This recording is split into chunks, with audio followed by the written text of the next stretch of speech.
बिस्मिल्लाहिर्रहमानिर्रहीम। अस्सलाम वालेकुम friends, welcome to my channel.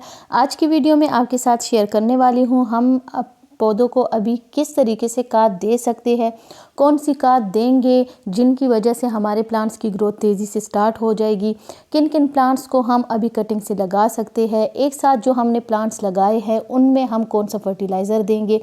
तो आज की वीडियो आपके लिए बहुत ही ज़्यादा इन्फॉर्मेटिव है। वीडियो को लास्ट तक देखिए। चैनल पे न्यू है तो चैनल को सब्सक्राइब कीजिए। डेली 11 AM मेरी वीडियो आती है, वीडियोस को ज़रूर वॉच किया करें ताकि आपको फरवरी में करने वाले काम सब पता चल सके कि हमने अभी कौन से काम करने हैं जिनकी वजह से हमारे प्लांट्स की ग्रोथ पूरे साल अच्छी तरह से चलेगी। मेरा जो न्यू चैनल है सकुलेंट की वीडियो प्लांट्स जिनके पास है तो वो सकुलेंट के चैनल को सब्सक्राइब करें। वहाँ पे एक दिन के बाद वीडियो आती है, डिटेल से मैं सकुलेंट की केयर बताती हूँ, हमें फरवरी में कौन कौन सी केयर करनी है, तो वो वहाँ पे आप वीडियोस को देख सकते हैं। और चैनल का लिंक मैं डिस्क्रिप्शन में दे दूँगी, वहाँ से आप डायरेक्ट जाके तो सब्सक्राइब कर सकते हैं। तो सबसे जो इम्पोर्टेंट चीज़ है इस मंथ में वो है कंपोस्ट। कंपोस्ट हम अपने सारे प्लांट्स को देंगे। तो कैसे और कौन सा कंपोस्ट में आपके पास कोई भी अवेलेबल हो। काऊ डंग कंपोस्ट अच्छी तरह से डिकम्पोस्ट हुई हो, वर्मी कंपोस्ट, लीफ कंपोस्ट और किचन वेस्ट कंपोस्ट, तो जो भी आपके पास है वो अभी आप दे सकते हैं प्लांट्स को। अब ये देखिए एक पॉट में मैंने कितने ज़्यादा प्लांट्स लगाए हैं। बीच में जो है फन का प्लांट है, ये साइड पे बेबी टेयर्स का प्लांट है, नीचे जो है तो ये देखिए ग्रीन और पर्पल लीव्स वाला पर्पल हार्ट का प्लांट है। ये देखिए ये है पर्पल हार्ट का प्लांट, सॉरी ये जियो का प्लांट है। तो जियो का प्लांट बहुत ही खूबसूरत प्लांट है। ये बेबी टेयर्स का प्लांट है। इन सब को अभी आप कटिंग से आसानी से ग्रो कर सकते हैं। ये देखिए ये है नेंथरा का प्लांट, ये भी बहुत ही खूबसूरत और हार्डी प्लांट है। ये सारे परमानेंट प्लांट्स हैं जो मैंने एक पॉट में ग्रो किए हैं। ये देखिए यहाँ पे फन की जो न्यू ग्रोथ है स्टार्ट हुई है। ख़राब लीव्स आपने हटा देने हैं अच्छी तरह से, फिर आपने पॉट में गुडाई करके जो प्लांट्स ख़राब है उनका पॉट अगर आपने चेंज करना है आप पॉट भी चेंज कर सकते हैं। सारे जितने भी प्लांट्स हैं उन सब में आपने अभी कंपोस्ट एक एक मुट्ठी डालनी है अच्छी तरह से पहले गुडाई करके। उसके बाद हम मार्च में फिर 20 डेज़ के बाद फर्टिलाइज़र लिक्विड देंगे जून तक। जून एंड तक आप दे सकते हैं, जुलाई जून बल्कि आप 1 जून तक दे सकते हैं। 20 डेज़ के बाद 15 डेज़ के बाद फिर आपने थोड़ा सा ज़्यादा गैप से देना है जून जुलाई अगस्त में। तो आप अगर चैनल पे न्यू है तो ज़रूर सब्सक्राइब करें ताकि आपको हर मंथ में इंफॉर्मेशन टाइम से मिलती रहे, और बेल आइकन भी ज़रूर प्रेस किया करें। तो ये देखिए अच्छी तरह से मैंने एक साइड पे गुडाई की है। इसमें ये एक मुट्ठी मैंने जो कंपोस्ट ली है, कंपोस्ट में मैंने लीफ कंपोस्ट ली है और उसमें मैंने थोड़ी सी राख भी मिक्स की है और किचन वेस्ट कंपोस्ट भी मिक्स की है। ये देखिए इसमें मेरी सीडम के प्लांट भी ग्रो हो चुके हैं। तो इन सब ये 3 चीज़ें मैंने मिक्स की है। को अगर आप डालेंगे बहुत ही अच्छा आपको रिज़ल्ट मिलना स्टार्ट हो जाएगा। तो प्लांट्स की ग्रोथ फिर आप देखेंगे कितनी तेज़ी से स्टार्ट हो जाएगी। बहुत ज़बरदस्त रिज़ल्ट आपको मिलेगा अगर इस तरीके से अपने खाद को डाला तो। अब ये जो जितनी भी खाद है ये इसमें मैं थोड़ी सी साइडों पे, इसके बीच में, हर जगह पे मैं ऊपर से भी डाल दूँगी ताकि सारे प्लांट्स को अच्छी तरह से न्यूट्रिशन मिलना स्टार्ट हो जाए। इनकी रूट्स को न्यूट्रिशन मिलेगी तो रूट्स बहुत तेज़ी से ग्रो होंगे, ऊपर से हमारे प्लांट्स की ग्रोथ भी तेज़ी से स्टार्ट हो जाएगी। तो इस तरीके से आप अपने प्लांट्स को कंपोस्ट डाल सकते हैं।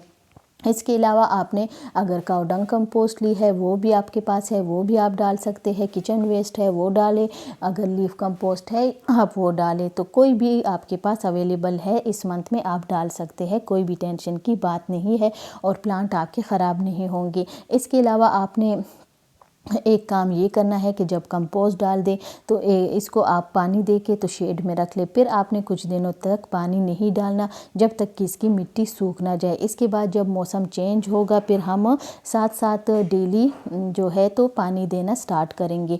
अभी आपको 2-3 दिन का वेट किया करें फिर आप पानी दिया करें। इसके अलावा ये देखिए ये जो कुछ मेरे ये है बहुत ही खूबसूरत आयरस का प्लांट है। इसके सारे लीव्स को फिर मैंने पहले कट कट कर देना है। अच्छी तरह से इनके सारे लीव्स को हमने कट करना है। फिर इसमें मैं थोड़ी सी कंपोस्ट डाल दूँगी और पानी दे के शेड में रख लेंगे।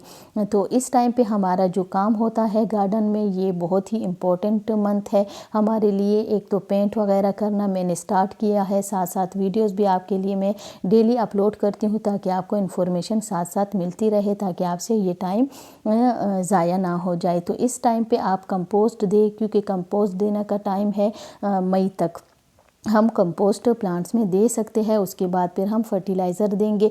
1 मंथ के बाद हम कंपोस्ट देंगे जून तक, और साथ साथ 15 डेज़ के बाद हम फिर लिक्विड फर्टिलाइज़र भी दिया करेंगे, ताकि प्लांट्स की अच्छी ग्रोथ स्टार्ट हो सके और हमारे प्लांट्स बहुत अच्छी तरह से ग्रो हो जाए, बुशी हो जाए।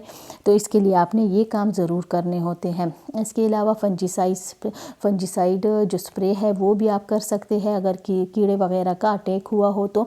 इसके अलावा आपने अपने प्लांट्स को लिक्विड फर्टिलाइज़र अगर आपके पास है वो डाल सकते हैं। अगर कंपोस्ट नहीं है तो कंपोस्ट है तो फ़िलहाल ये बेस्ट है, वो ज़रूर आप ऐड करें। इसके बाद आप ये काम करें कि जितने भी आपके प्लांट्स हैं उन सब के पॉट्स को आप साफ़ सफाई करके, सारे प्रूनिंग कटिंग करके ख़राब लीव्स को हटा दें, फिर आप कंपोस्ट डाल दें तो अच्छा रिज़ल्ट आपको मिलेगा। इसके अलावा आपने ये काम करना है कि प्लांट्स की जो प्रूनिंग और कटिंग करेंगे तो कटिंग्स को आप लगा भी सकते हैं। जितने भी आप कटिंग्स को लगाएंगे आपके पास ज़्यादा से ज़्यादा प्लांट्स तैयार हो जाएंगे। किसी भी प्लांट की कटिंग या आपने कोई भी बात पूछनी हो कमेंट में आप पूछ सकते हैं। परमानेंट प्लांट जितने भी आपके पास हैं सब की आप कटिंग लगा सकते हैं, कोई टेंशन की बात अभी नहीं है, और बाहर भी रख सकते हैं। पॉली हाउस के बगैर भी आपकी कटिंग लग जाएगी। 100% आपको रिज़ल्ट मिलेगा। इसके अलावा आपने दूसरा ये काम करना है कि अपने प्लांट्स की जो लीव्स है उनको अच्छी तरह से धो लें, और जो ख़राब लीव्स है उन सब को आप हटा लें तो अच्छा रिज़ल्ट आपको मिलेगा। इसके साथ आपने एक काम और करना है कि इन पे स्प्रे करनी है। अगर जो लीव्स ख़राब है या कीड़े का अटैक है तो उसके लिए आपने फंजीसाइड स्प्रे करनी है, जो आपके पास हो वो आप कर सकते हैं। इसके साथ आपने एक बात ये ख्याल रखना है कि जब भी आप पॉट्स में पहले पेंट करें उसके बाद आप फिर गुड़ाई करके तो उसमें आप कंपोस्ट डालें, उसके बाद आप पानी डालें। पानी डालने का तरीका यही है कि एक टाइम पे देंगी, बार बार नहीं देंगे, क्योंकि बार बार पानी देने से आपके प्लांट ख़राब हो सकते हैं।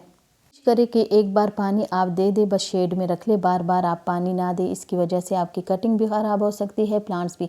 ये है बहुत ही खूबसूरत वाटर कैबिज का प्लांट है। इसके देखिए ये जो जितने भी मेरे पॉट्स थे उन सब की मैंने सफाई कर दी। ये एक आपको दिखाने के लिए छोड़ दिया था कि इसको ये देखिए इसके जो रूट्स हैं उनको भी आप कट कर दे, थोड़े थोड़े से रूट्स आप छोड़ दे, और जो जितने लीव्स ख़राब हैं उन सबको आप कट करके दोबारा से पॉट खाली करके उसमें आपने ये सारा पानी गिरा के और साफ़ पानी डालना है, नीचे मिट्टी कंपोस्ट डालनी है, उसके ऊपर आपने ये जो वाटर कैबिज के प्लांट है इनको आपने रख देना है। इनकी बहुत अच्छी ग्रोथ स्टार्ट हो जाएगी। डायरेक्ट सनलाइट में ना रखे, थोड़ी सी शेड वाली जगह पे रखे, और इसकी बहुत अच्छी फिर ग्रोथ होगी। तो आज की वीडियो आपको कैसी लगी? वीडियो अच्छी लगी तो लाइक शेयर ज़रूर कीजिए। चैनल पे न्यू है तो चैनल को सब्सक्राइब कीजिए। 11 AM वीडियो आती है, वीडियोस को ज़रूर वॉच किया करें ताकि आपको साथ साथ इन्फॉर्मेशन मिलती रहे। दुआओं में याद रखें, मिलेंगे इंशाल्लाह नेक्स्ट वीडियो में। थैंक यू, अल्लाह हाफिज़।